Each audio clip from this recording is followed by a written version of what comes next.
Hello, thank you for joining and welcome to our Smiley Talk on how to build circular cities. So over the next hour, I'll be speaking to our three wonderful guest speakers on what circular cities actually are, why they're so important, and also a spotlight on London and the good things London is doing to be more sustainable. So just a bit about Smiley Movement to begin with. So Smiley Movement is a community interest company. We're a not-for-profit sponsored by the original Smiley brand. And everything we do is aiming to inspire people to drive positive change in the world. Everything we do is also aligned with the United Nations Sustainable Development Goals, and this one very much fits in with UN Goal 11, which is Sustainable Cities and Communities. So we're running this event ahead of World Cities Day on the 31st of October on Sunday, and also in collaboration with the Circular Economy Club, which is running a Circular Cities Week this week. So it is a very good and topical subject to be talking about. Just a bit about the agenda. So shortly we'll introduce our speakers, and then we will have a panel discussion talking through circular cities themselves. If you do have any questions, just pop them wherever you're watching on Twitter, Facebook or YouTube, and we'll try and get to them near the end of the hour. But I think we should kick off with some introductions. So I'm Amy, I'm going to be hosting the chat. I'm the chief editor at Smiley Movement. But we have our three lovely panelists. So David, did you want to introduce yourself, talk about a bit about what you do and a bit more about the Circular Economy Hub? Certainly. Thank you very much, Amy. And it's great to be doing this event with you guys today. I've got a couple of slides, so I'm going to try putting those on, and I'll whiz you through a little bit of what we're doing in the Circular Economy Club. So let's put those onto there. Hopefully you can see my main screen. So I'm David Greenfield. I've got a lot of roles. Today I'm talking to you as the Vice President of the Circular Economy Institute and Circular Economy Club. I'll explain those a little bit.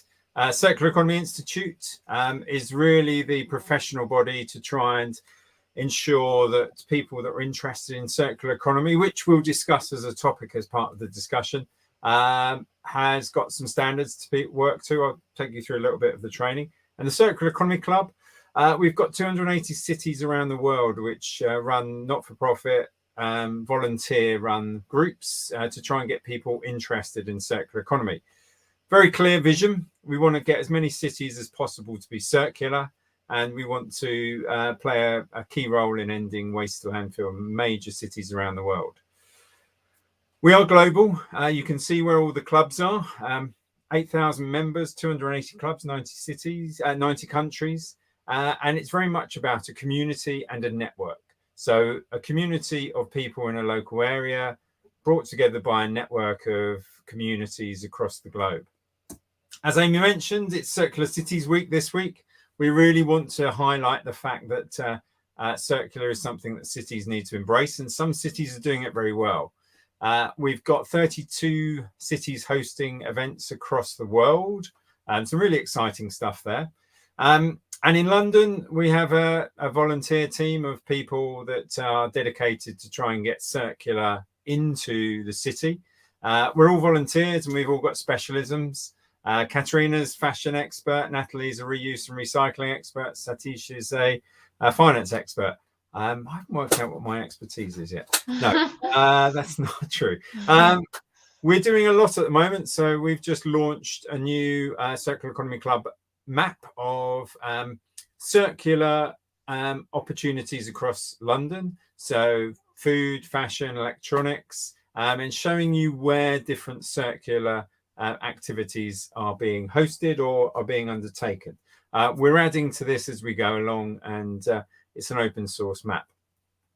I mentioned training. We offer training through the Circular Economy Institute, and this is really to try and get a global level of a baseline standard for what circular economy person should look like. So you've got the basic 101, circular economy trained, circular economy specialist, which goes into built environment, electronics, fashion, furniture, and tourism.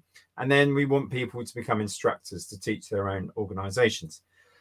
If you undertake that, you can become one of the over 150 alumni worldwide. And if you email me, you get a 10% discount. That's my 3 minutes on the dot. Amazing. And we'll make sure we can talk a bit more about how people can get in contact with you near the end. But first, moving on. So, Pauline, did you want to introduce yourself as well? Yeah, good afternoon all. Very, very happy to be here too. So I won't have like some fancy slides to present, but I'll give you an idea of what we do at London. So I'm the head of business transformation and sector support at London. So we are a partnership between the Mayor of London and the London boroughs, and our mission is to transform the city into a low carbon circular economy, which basically means that we want citizens and businesses to waste less, reuse, share, and recycle more, and basically keep material and resource in the cycle for longer, moving out from a more like a linear economy where we just make, use, and dispose of stuff right away. So to transform the way and we manage and we consume all those stuff, we are working with lots of different actors. So we work closely with the boroughs for them to provide better recycling services and to their citizens. We work with businesses as well to help them develop their practices to provide citizens with solutions for them to waste less, reuse, share, and recycle more. And finally, we run behavior change campaigns towards citizens to incentivize them to recycle more, and also to embed more circular practices. So it could be buying secondhand, waste less food, for example. So yeah, this is really what we do, and we are happy to provide a bit more details on what we do in London to really bring that circular economy alive. Fantastic. Thank you very much. And Matt, did you want to introduce yourself? Yeah, thanks, Amy. So really, really great to be here alongside David and Pauline. So I'm Matthew Alawalia from climate change charity Ashton. I'm a program officer in our Ashton's Sustainable Towns and Cities team. And essentially, we are a climate solutions charity, and our mission is all about kind of scaling climate solutions in order to allow people around the world to have access to sustainable energy and to lead healthy, clean lives. We do this through lots of ways, primarily through the Ashton Awards, which are climate solution awards. So think the BAFTAs, but for climate action, and probably not also that glamorous. And we will have kind of 8 or 10 themes each year on subjects such as sustainable energy or green skills training. And we'll try and highlight the best work that's happening in the UK and around the world on that topic. And we'll have a big ceremony, which is happening in 2021 next week at COP26, which I'm very excited about. And the idea is to kind of scale these solutions and replicate them elsewhere. And then side of that, we have a UK team, which I just mentioned. And what we do there, sorry for a motorbike just going past. In the UK, we work with local authorities and really bring them together and facilitate kind of, best practice and knowledge sharing around making our cities more sustainable and more circular. And we also work with community groups. So we work with them to kind of, community climate action groups to either share ideas or best practice, or encourage them to kind of engage the public in different ways and really kind of understand from them as well what great bottom-up approaches there are to tackling the climate crisis and to making our towns and cities more sustainable. So that's Ashton in a nutshell. Amazing. Thank you so much. So I thought a good place to start, I mean, we have all mentioned the word circular a lot in the past few minutes. So for people watching that aren't really aware of the term circular economy, circular cities, I thought a good place to start was to go back to basics and talk about what we actually mean when we're talking about a circular city. So it might come out in different definitions depending on where you work, but David, maybe this is one you can start with. So when we're talking about we want to build more circular cities, what do we mean? What are we talking about? It's one of those easy questions which is actually quite complicated to answer, but Pauline's already mentioned a little bit about it, which is essentially what we've been doing over the last couple of hundred centuries is working in a linear environment. So we'll take things out of the ground, we'll make stuff with them, we'll use them, and more often than not we'll throw them away. And that's what we define as a linear economy. And what we want to do with a circular economy is to try and ensure that we keep those resources, be it minerals, be it metals, be it food, in use as long as possible, get the most life out of those. And when they come to the end of their first service life, give them an opportunity to have a second life. And ultimately, what a circular economy would look like is that there isn't any waste coming out of the system. There's no leakage. At this moment in time, the UK, or England, I should say, is recycling are roughly 45% of the waste it produces from its households. A lot of that is going back into closed loop recycling, so plastic bottles back into plastic bottles. But a lot of that is also getting downcycled. And in a circular economy, we need to start taking that approach and reusing stuff, remanufacturing stuff, refurbishing stuff before throwing them away. So it's a mindset change in the way that we think. And there are a number of different business models, which we can talk about later, because otherwise I'll be hogging the talk forever. Lovely. And Matt, when you were just speaking about what you do at Ashton, so you work on the Sustainable Town and Cities team, when you're defining what a sustainable city is, or a circular city, are there any other definitions that you use to sort of help explain what that means? Yeah, I think, I mean, David's kind of hit the nail on the head a bit there. It's about kind of adding value to what we consider probably the valueless in our kind of linear throwaway economy. And more broader than that, when we talk about circular cities and building more sustainable areas, it's about kind of local energy generation, or, you know, allowing kind of clean, active travel in our areas to get to work, that sort of thing, or, you know, having skills training to repair your gadgets or technology to stop you throwing something away in the first place and saving you money. So we think in a broader sense as well. Yeah, the key with, as David has mentioned, is on that circular economy, you know, food waste as well, and kind of gadgets, and just reusing things, and ensuring that actually we kind of change our culture and viewpoint towards things we use on a daily basis. And Pauline, you might not have much to add. We've sort of covered a lot there, but at London, I know you already mentioned talking about food a lot. Is there anything else when you're talking about circular cities and what you want to achieve in London that you focus on in terms of what it actually means? Yeah, I think what could be useful is maybe to give like a short list of the 5 key business models that we are talking about when we are talking about circular economy. So basically, the first one is about using stuff widely. So basically, avoiding waste whenever you can, or basically try to use kind of renewable source of material, so material that, you know, come from like a production chain that doesn't waste much or come from recycled material. The second thing is about using stuff again. So basically reusing as much as possible, or recycling. The third thing is about making things well for them to last longer. So it's about designing better products so that you don't have to throw them away too quickly. The third thing is about renting, not buying. So basically this idea of, well, instead of owning a car, for example, you're going to share it with a few people, so that, you know, there is only one car instead of several ones that, you know, not getting used at you know, all the time. And 5 business model is about like a sharing model. So for example, when you own a piece of clothes that you don't want to wear anymore, then you're going to share it with someone that, you know, is interested to wear it. So it's this kind of 5 business model that, you know, give a more kind of practical idea of what it really means. And it shows how big the explanation is. It's not simple, like you said, David. Like it's simple, but it's not simple because there's so much that goes into it.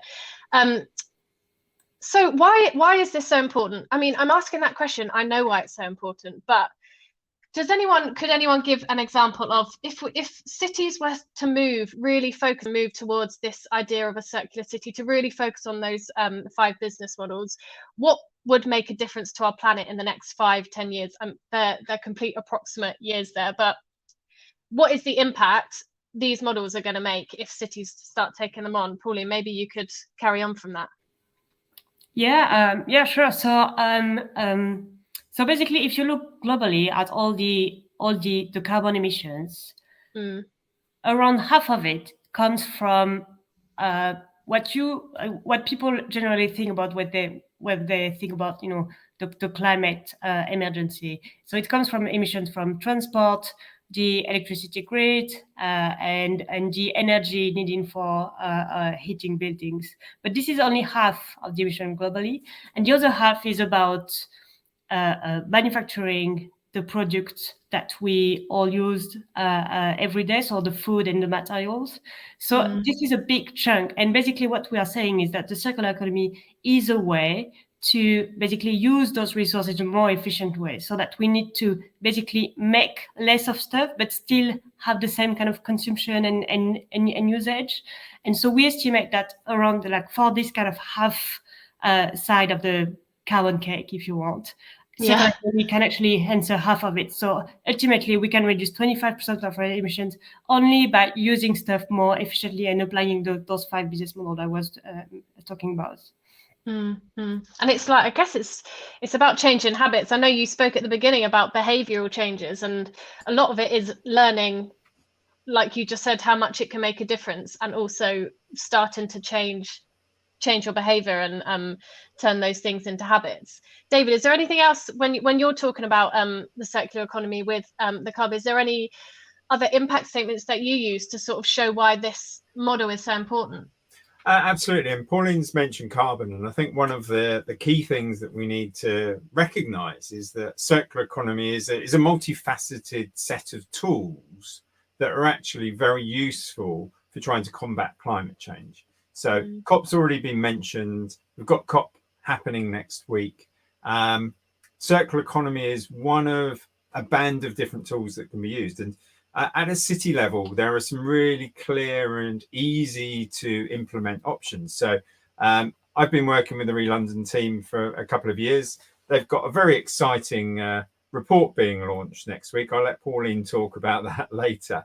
But I've also been working with other cities, and Brighton and Hove is one of the cities that we're working with. And two factors that actual municipalities, so the local government of the city that can implement, are around procurement and planning. And those levers that they have, they can influence what happens over the next 20 years in terms of, for example, on construction. What type of new buildings are going to be commissioned by the council, but also approved by the council? And this is why we're really keen to work with cities to try and help them understand what their powers are to introduce circularity into their city. And we've had a really good example in the City of London, which is one of the boroughs in London, that 10 of their officers have gone through the Circular Economy Institute training and are now incorporating circular economy thinking into the specification for new homes and new construction in the City of London. And that's where we can do things now. And that's really important. And when you're speaking to, this is just something that popped into my head, when you're speaking to decision makers and you're introducing this idea of the circular economy model, is it something that people know a lot about and that they're willing to work on? Or do you think it's like a new concept that people are having to sort of really understand before they take it on board? It's been around now for 11 years as the circular economy. But the history of it goes back to the 1970s. Professor Walter Stahl published a paper called Cradle to Cradle, where he was exploring the loops of different materials.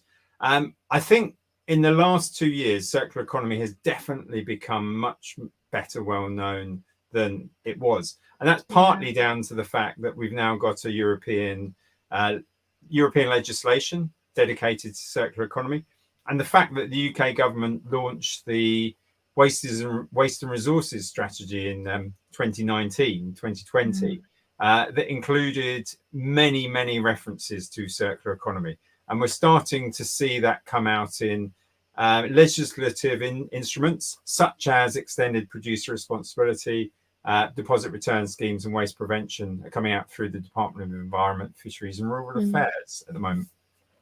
Amazing. And Matt, I'm going to come to you. So when we're talking about the why these models, why sustainability and the nature of circular cities are so important, you work with cities and communities. What do you say to them about the impact and why this is so important? So I think it's so important because if we can act to make our local areas more circular, we unlock so many additional benefits. You know, we can get cleaner air, we can protect our local space, which helps in terms of both your, our own personal health and mental health, but it also, as a community, it builds a sense of place around where you live, which is really great. And if we think long term, as we transition away from a carbon intensive economy, we have lots of high skilled jobs that need changing. And we need to start developing our green economy, and we need to start developing green skilled jobs. And the circular economy is a fantastic way of doing that. And we already have a lot of the tools, that's there to do it. We just kind of need to implement them. And I think when we try and engage people on climate action and that sort of thing, often maybe the media kind of framing of the last decade or so has been that kind of, acting to make your local area more sustainable is a sacrifice. You have to give things up. When actually, if you're acting to, improve the air quality in your local area, it's not a sacrifice at all. It's a massive benefit. And that kind of framing as well is also, I think, really important in engaging wider groups on, becoming more sustainable. Yeah, definitely. And one thing that I think will be beneficial for people watching and listening is examples of cities being circular. So we're going to focus a bit on London, as we've obviously got David from Circular Economy London and Pauline from Re-London. So we've already actually had some questions come in. One of them is, how long would it take to make London circular? And do you have any examples of initiatives that have been implemented? So we're going to get to that now. So we're going to think about London and what London is actually doing to become more circular, to become more sustainable, what it's done in the last few years, what it's potentially doing in the next few years. Pauline, did you want to start maybe and talk a bit about spotlighting London as a city and some things that have been implemented that are helping to make that change? Yeah, sure. So as we mentioned and explained, it's quite a, it's a systematic approach. So there isn't like one single answer, but I will choose one clear example. So basically, delivering the circular economy implies kind of some behavior change. So it means that citizens will need to, buy more secondhand, waste less, and repair the stuff more. But usually one key barriers for them to do it is that it's actually not really easy to find the solutions to do all those changes. You don't know where to repair your stuff when it's broken. You don't really know how to buy secondhand, etc., etc. But in parallel, there are all those businesses, and we can see we work with a lot of them in London that actually develop all those solutions for our citizens to make a change. So what we have been doing at Re-London for the past 5 years, is that we have supported more than 200 businesses in London developing those innovative and practical solutions for citizens to do their part. One single example, for example, we have supported a business called Library of Things, and what they do is that they propose to rent for citizens to rent things they need to use. So if you need to use like any tools at home, any hammer, for example, and you don't have a hammer or a drill, you can rent it instead of buying a new one. And it's those kind of very simple things and tools that you can develop locally that will ultimately make a difference, so that it becomes easy and it becomes the natural things to do for everyone to behave that way, instead of just buying new stuff, consuming and dispose of stuff very quickly afterwards. That's a good example, the Library of Things. I've heard of the Library of Things. So are there any other similar things like that? When you said about renting, is that something that Re-London supports? Are there more places that people can rent clothes, for example, or toys or things like that? Yeah, for example, on that model, I think that on the clothing sector, it's quite niche for now, but I think there is definitely like a big potential for development, because the usual way, I'm sure the audience, like the usual, when you need to purchase a pair of jeans, you actually go and buy one very easily. But what you may not know is that some businesses do provide you can actually rent one, which basically means that you don't have to worry if your jean, got like some hole at some point and you don't know how to repair it. You can just return it and have a new one. Or if you need another side, or if you want to, like change color or whatever, it's just another way to consume stuff. And ultimately, at the end of the day, what you need is just a pair of jeans, right? And and you don't need to have like 10 different colors in your and.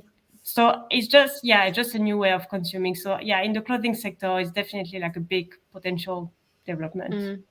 Amazing. And David, so the Circular Economy Club London, this is obviously something, a huge part of what you do. What are some of the initiatives that they're doing that are helping move the city forward? Well, I think Pauline's mentioned a few, but I think one of the concepts is product as a service. So we've already mentioned, or Pauline's mentioned, Library of Things and renting. I would suggest that people, if they're interested, I showed the map very briefly at the beginning. That map has actually got a link to many of the organisations that ReLondon have supported, and then a number of other organisations that they haven't. But I think what you can see in London is a very vibrant startup network.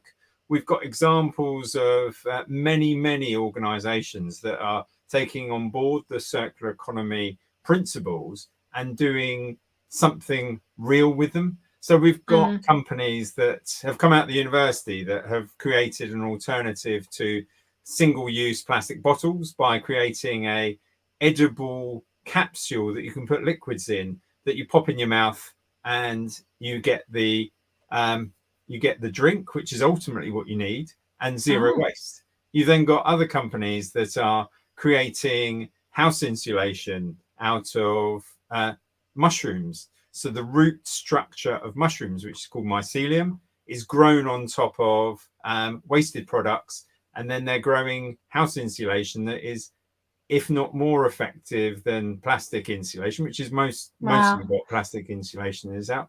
And then you've got other companies that are looking at the logistics chain and going, we've had glass wine bottles for the last 500 years or however long, probably longer. They're very effective, but they're very heavy. And actually, when you put them into a cardboard box to transport them, you don't get many in there. So they've created a flat wine bottle, which takes the same amount of wine made out of 100% recycled plastic. And you can now get 10 wine bottles in the same space as 6. So from a circular economy point of view, what you're doing there is you're lightweighting, you're actually reducing breakages because plastic is there. There is an issue as to whether or not it going into plastic versus glass. That's a slightly separate conversation, but they are being designed so they can be fully recycled. But you're then getting much more effective transportation because you can take 40% more material in the same space. And that's where circular is also really important. It's not just about doing one particular thing. It's looking at the whole supply chain and looking at all of the interventions along that supply chain. So do you think a lot of what's driving London to be to move forward with this are the innovations, these startups, these great ideas that are coming from people in the city? I think there's a mix of things. ReLondon have over the last decade been really supportive of circular economy, and that's actually been embraced by the Mayor of London. And so there are a lot of things coming out of the Greater London Authority through ReLondon, which is putting in place policies and activities that are defining what should be done. And I'll give 2 very quick examples. I mentioned planning already. A couple of years ago, ReLondon launched the Circular Economy Primer, which is essentially planning advice to developers on how they should think about developing new projects. And that's really getting people to embrace circular economy. And then in my day job, which I haven't mentioned at all today, but in my day job, we worked with ReLondon over the last 18 months and with One London Borough to publish a supplementary planning document on how developers should incorporate reuse, recycling and waste into new build flats and developments. And those of you that live in London and live in flats know that more often than not, the opportunity to recycle is very low and it's not that easy. So we've put in place a a guidance note that developers should then start thinking when they design the building that they need to think about the operational lifetime and how residents can actually separate material during the operational life of that building. And that's got quite a lot of exciting feedback from developers. Some of it, that's quite a lot of work. Others going, actually, this is really quite informative. But that's one of the things. We need to have those a blend of startups, the universities, and the public sector all moving in the same direction to get circular embedded. Yeah, and it's getting everyone on board. Like you said, you've spoken about students coming out of university with these ideas, but also developers before they even start building anything. So it really is encouraging everyone to think about this in their daily lives. What about food in London? Are there ways that I know you do, you work a lot on food waste with ReLondon, Pauline. Are there specific things that London is doing to help reduce food waste? Yeah, so before I move on about what we do, just to mention that we are actually just we will launch a report next week. So it's going to be in Glasgow, but it's going to be broadcast, so you can also join online if you're not in Glasgow, where we try to understand the food flow in the city across the supply chain, where the waste arise, and the associated carbon emissions alongside the supply chain, so that we have a good understanding of where the emissions come from and where we can have the big impact. And we are already delivering quite a lot of activities around food waste. So we have a citizen behavior change campaign about reducing food waste, which is called Food Waste and which is funded by the European Union. And we also are in a partnership with the Greater London Authority, the Mayor of London, and the Ellen MacArthur Foundation, which is an initiative called the Food Flagship Initiatives. And what we are trying to do here in that initiative is to bring the food supply chain, so everyone from the producer to the retailers and the food services, to really to demonstrate what can be done in London to reduce food waste and to use all the food surplus that we have alongside the supply chain. So in our next week we will announce a few projects that will be part of that food flagship initiative, and we will talk a bit more about the outcome of that study. So if you want to join us at that, all to be revealed. Amazing. And Matt, so we've just spoken about London and some good things that London are doing, but I know you work across towns and cities and communities across the UK. Is that right? Yeah. So yeah. Are there other examples that you've seen that cities are doing that are helping promote the circular economy in perhaps different ways? Yeah, I think so. A great example is the North Yorkshire Local Enterprise Partnership. They had, I think it was last week, their Circular Economy Week, which involved lots of in-person and online events about how you can learn more or get involved in the circular economy. They're doing lots of interesting stuff on a kind of working with on a sort of like consultancy basis, but more of like a free service for community projects who are repairing bicycles or fixing gadgets and tech and that sort of thing, and it's contributing to a wider impact in that suddenly there are so many examples in North Yorkshire of the repair economy. If you think about almost anything you'd want repairing, there are community projects that can get that done and show you how to actually kind of repair it for yourself. To give another example is to give a Northern Irish example, so something different. The city of Derry are doing lots of great things and really leading up in that kind of area on the circular economy.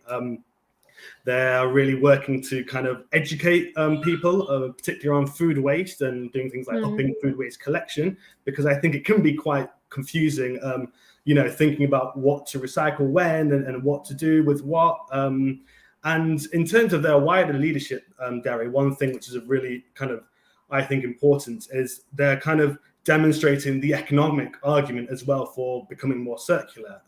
So an example of that is they are kind of trying to prioritize all wider kind of industrial recycling to happen in the area of Derry, so that the kind of value, the economic value made from recycling is kept in the city, and it can kind of create jobs and you know, create local wealth. And that's really important to kind of show leadership, I think, as a city and as a local authority, and you know, show to other councils, actually, you know, this is how you can kind of achieve extra benefits from becoming more circular.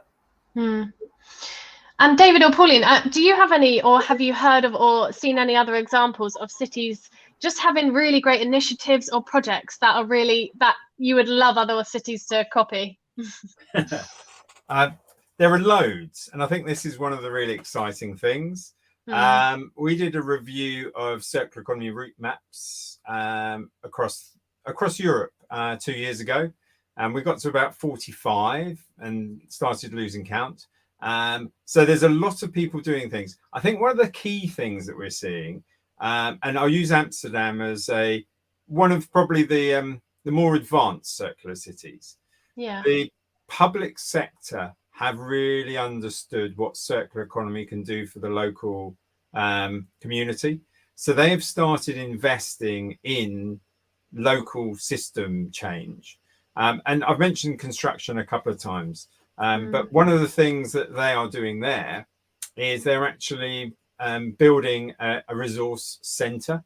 So where currently a lot of waste goes to landfill or to incineration, they're actually trying to capture those materials and bring them to a single space to then act as a resource hub. In the future, new buildings might be built out of old buildings. I think one of the other key things that we're seeing, particularly in the construction side, is that demolition is now a very dirty word when it comes to circular economy. There's a lot more retrofit and there's a lot more refurbishment of the built environment. And that's really positive. And that, again, is coming back down to cities taking a lead. But there are so many examples. And I'll give you one very, very small example in London. We all talk about veganism as being one of the climate change benefits. And it is. It's far, far better than eating meat. But there is an alternative way. And that is eating insects. And many of you won't know that there is actually an insect factory under London Bridge where they're growing insects, in particular black larviflies, to be a replacement for crops for feeding animals. And if you look at the system as a whole, that's why it gets really exciting, because you start delving into things that you wouldn't otherwise delve into. So there's never a binary choice. There's always multiple choices. I want to know more about this insect factory. It's under London Bridge. Is it a secret, or do people know about it? I feel like we've just unveiled a secret. No, some people know about it. we went and visited it a couple of years ago as part of the Circular Economy Tour. Okay. Wow. Well, you learned something new. So one thing that I know, a lot of the things that we've been talking about is decision makers, local governments, councils making change, and they have to make the change. But for individuals watching this, for the everyday person watching this, I think a key question is what can they do to, whether it's to start something, whether they want to get involved, whether it's something they do in their own household, whether they tell their friends, their family.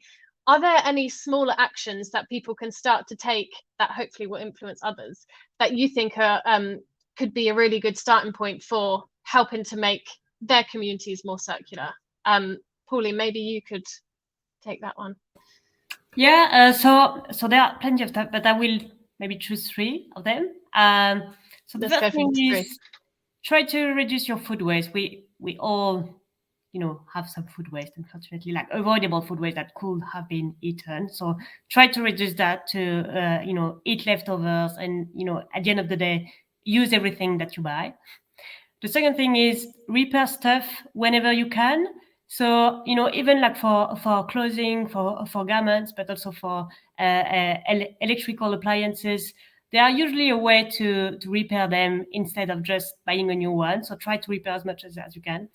And the third thing is try to buy secondhand as much as you can. So when you need a new piece of furniture, when you need a new piece of garment, instead of going through like the usual supplier and retailer and buy a brand new thing, try to think about like all the platforms, existing platforms to buy secondhand. So that's kind of three tips, and that will make a massive difference.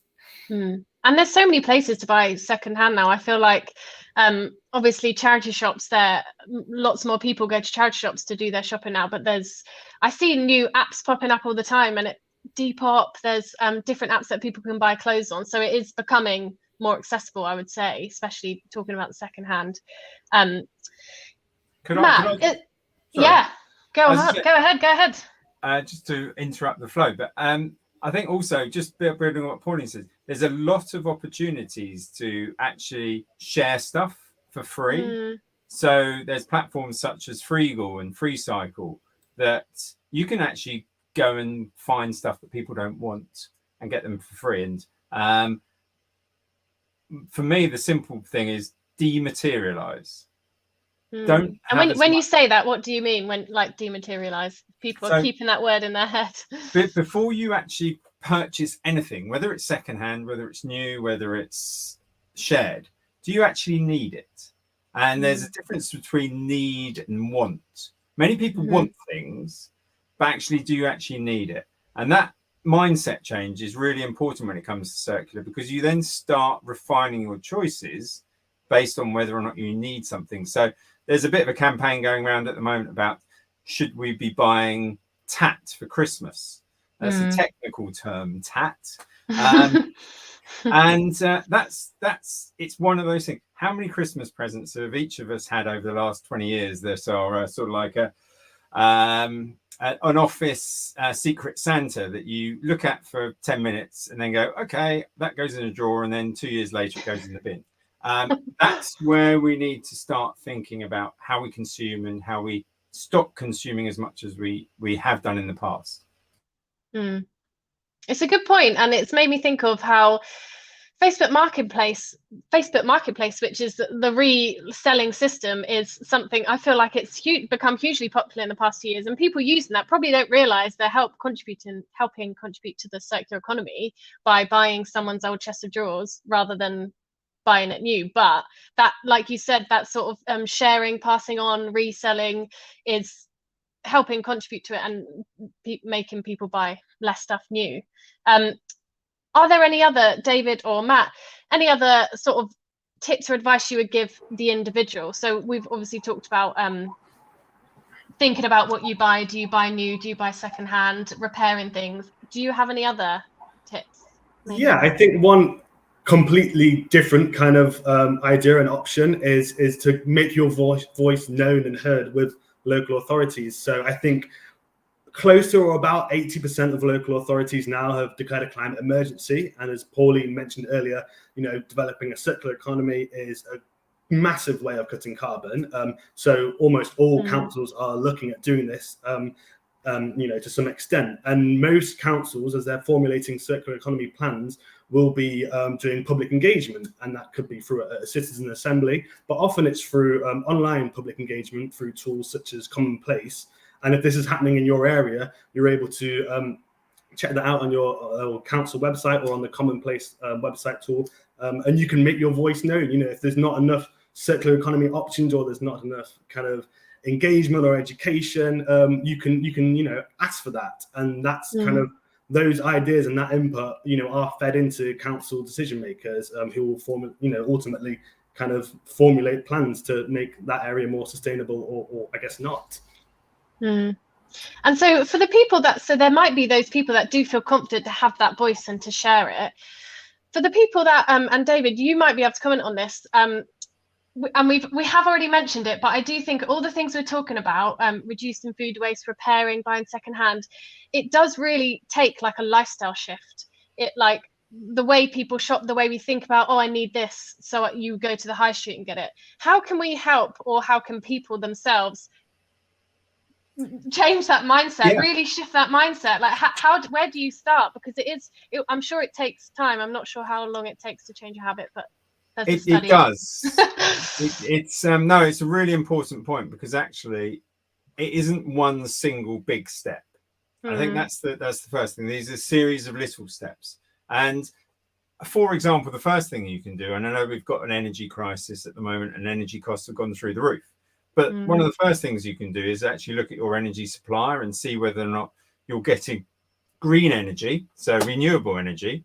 And that's both on electricity and on gas, if you're using gas. If you drive a lot, now is the perfect time to think about moving to an electric car, because there are actually government subsidies in place. And if you're a business, it's a very, very good time to go for an electric car. And that will actually start to reduce your pollution. If you travel a lot, examining the modes of travel that you go on. So start walking more, start cycling more, use the train, use the bus, use the public transport more. Where you can, try and avoid flying. And a number of people that are going to COP next week from the UK are all going by train. If the strike doesn't prevent them from going by Fingers train. crossed. But it's from an individual perspective. Go and have a look at your local neighbourhood and have a look at the zero waste shops. Have a look at buying food without packaging. And it doesn't have to be everything. It might just start with your vegetables. It might then move, you go to cornflakes, and actually, rather than going and getting a box of cornflakes with a plastic bag in them, you actually go and take a plastic container and top it up every other week.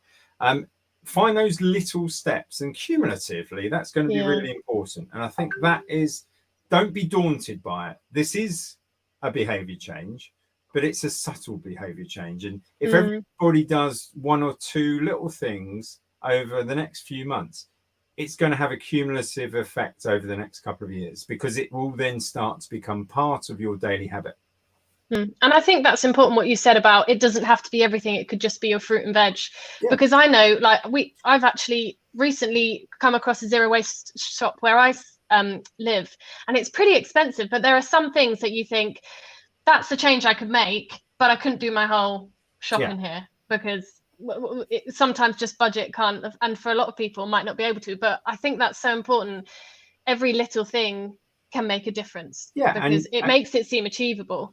And absolutely. And I think you've got your day-to-day activities, so your shopping, how you actually approach that, but then you've got your lifestyle choices. So clothing is a really good example. If you need to buy clothing and you are going to buy new, for whatever reason, we need people to buy new so it can then be reused in the future. So there is a balance.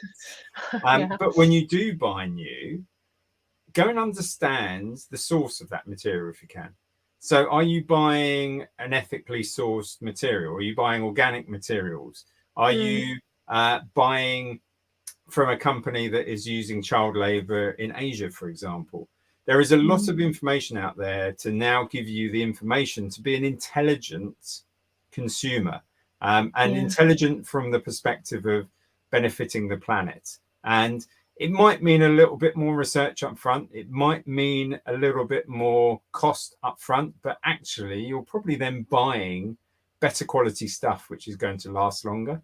And that's one of the other things to explore. There's a really good website called Buy Me Once, which has been supported by London and others, that allow you to go and make choices based on longevity rather than fast fashion or quick turnaround of items. So you're buying good quality things that will last you for 10, 20 years rather than something that's going to last you for 5 months or 5 weeks.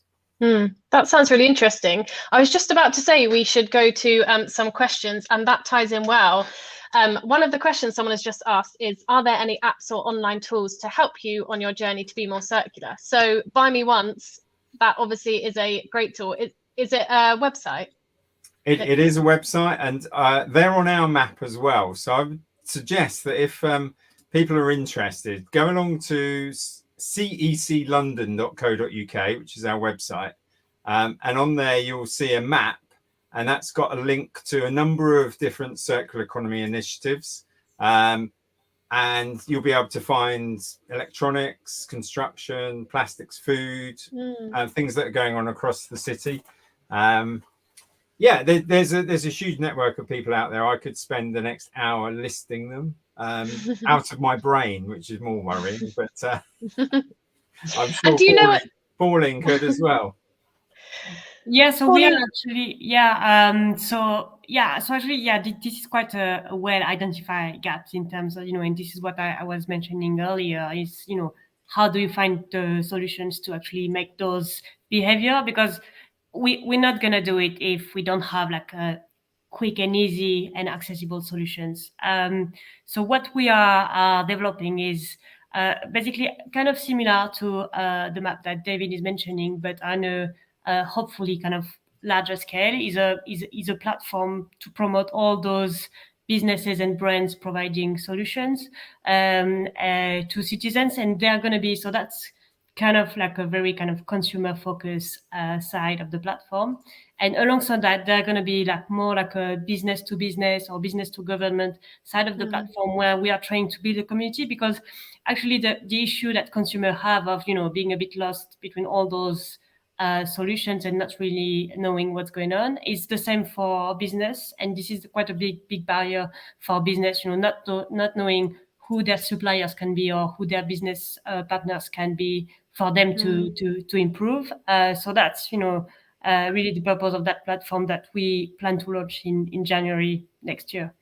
Okay, that's good to know. And will all the information be available on your website when that comes out? Yes. Yeah, lovely.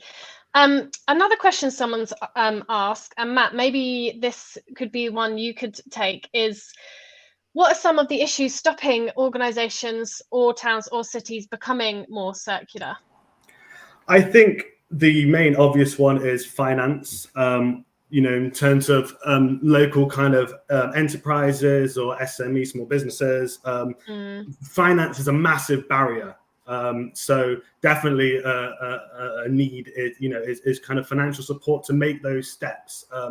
And obviously these kind of small businesses won't always want to pass on kind of any price hikes onto customers. So that's a really key issue. Often I think is education and engagement and businesses talking to each other. And I think it's kind of, although it seems obvious when we hear from great speakers like, and well-known people like David and Pauline on these areas, there's so much an organization or a company can do, but they might not know about doing it because it's just not that priority. At the minute, the priority might just be kind of, keeping income going during a pandemic. So for me, that's the biggest obstacle. Another question we've had is, and this is something I intended to ask actually, is what would a completely circular world look like if everyone did their bit? Maybe David, I can see you're smiling. Maybe you could take that one. How would it look completely different to how it does now? What are some of the things that people would notice if we were a completely circular world? Can we ever get there?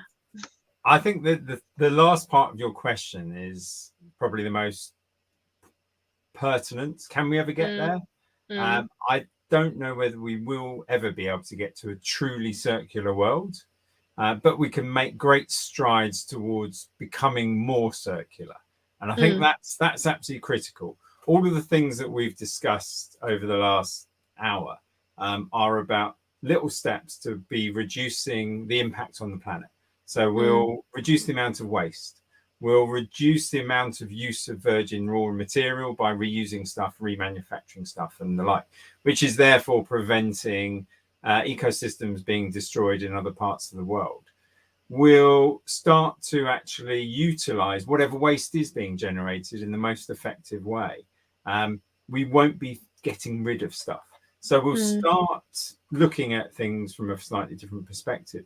But if we then look at our day-to-day living, if we move towards renewables, if we move towards electric vehicles, if we move towards car sharing, moving to alternative transports, you're going to have a fitter and healthier public, which is actually going to reduce the amount of people going into hospital. You might reduce obesity, which is actually then going to change the way that people move about and work. So that the benefits of becoming circular are much larger than just Can we recycle? And I have to admit, I try to ban the word recycling when I talk about circular economy, because it is at the bottom of the circular economy hierarchy.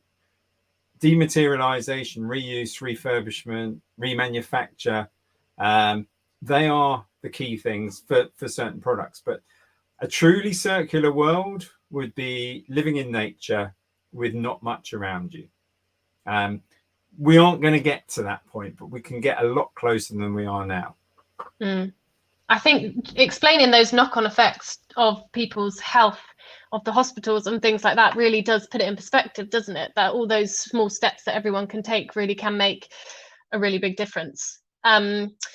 Another question we've had, and I'm not sure, Matt, I don't know if you've come across this with your work at Ashton, but someone has said, seeing as an entire system change is needed for a circular city or community to be successful, is this being thought about in schools? And I don't know, does your charity work with schools? Yeah, so at Ashton, we have our own kind of separate project called Let's Go Zero, which the aim of that is to kind of get all schools to kind of commit to being zero carbon by 2030. And part of that is going into schools and partnering with other kind of organizations or waste education providers to talk about what young people can do, you know, on whether it's kind of, you know, what you eat or what you do with your products, or what you ask for and what you buy. And I think it's being taught in schools to an extent. But a lot of it actually comes down to ourselves, I think, and talking to each other and talking to children and young people. Yeah. And though saying that, young people seem to be the most clued up on a lot of these things. So often it's a case of us listening as well. Yeah, no, definitely, you're right. Now we've only got a few minutes left. It would be a good opportunity to sort of just go around all of you and just ask if people want to know more, if there's anything that you think people should take away, if they want to get involved with your organisation. Where should they go? Who should they speak to? What should they do? So, Pauline, did you want to start? So if people want to learn more about Re-London and the work you're doing. Well, I guess a quick answer is go to our website. There are lots of resources and lots of ways to get involved depending on who you are. So if you are a local authority or a local government, we do have lots of tools to help you develop and embed circular economy principle into your organization. And we have developed a training academy, for example. If you are a business, a small business in London, we can support you through our business support program. If you are in the construction or the food sector, we have specific projects for that. So please reach out and come to our website. I'm sure you'll find like lots of useful tools and ways to be involved with what we do. Lovely, thank you. And Matt, with Ashton, what can people do if they want to find out more, if they want to work with the charity? Do you have any further info? Yeah, I think the easiest first thing to do is watch the Ashton Awards next Thursday evening. It's free live on YouTube. I probably oversold it by saying it's the kind of BAFTAs of climate action, but we have you didn't. We have the president of Costa Rica is giving a great keynote speech as well, so that will be great to kind of have that global context, and community groups or council officers or members of the public that would just love to know more about climate solutions can just get in touch on our contacts email addresses, which are available on the website there. Lovely, thank you so much. And David, it's still the Circular Cities Week until Sunday at Circular Economy Club London. I told you it's a tongue tie. Are there any other things people can do to get involved in that week, or anything else going forward? Yeah, absolutely. So in terms of the Circular Economy Club Circular Cities Week, go onto this website that's along here. I'm doing a Strictly there, aren't I? That's quite good. And you will be able to go and see some of the cities around the world that are discussing this. There's some really good ones going on in Los Angeles. There's a really interesting one going on in Malaysia on Friday morning, which one of our volunteers, Katerina, is taking part in as keynote speaking. So there's a lot of opportunities to see what's going on around the world. And I think that's probably one of the key things from our point of view. The Circular Economy Club is a global network. And so there's lots of opportunities to learn from people that are doing this in different areas around the world. And there's a lot that we can learn. But if you are specifically based in London and interested in getting involved in the Circular Economy Club in London, then please do get in touch. You can join to become a member of the Circular Economy Club for free. And we're currently looking for volunteers to help with our events over the next 12 to 18 months as well. So would love to hear from you. And we've got all the usual Twitter, Instagram, websites, Circular Economy Club London, or a deviation of those words in certain ways. Thank you so much. That is all we have time for. So thank you so much, you three, for joining and for all the insightful advice and tips. I know those small practical tips are really helpful for small things people can do and take away and implement today. So thank you very much. Thank you everyone for watching, and find out more about what we're doing at smileymovement.org. Thank you very much.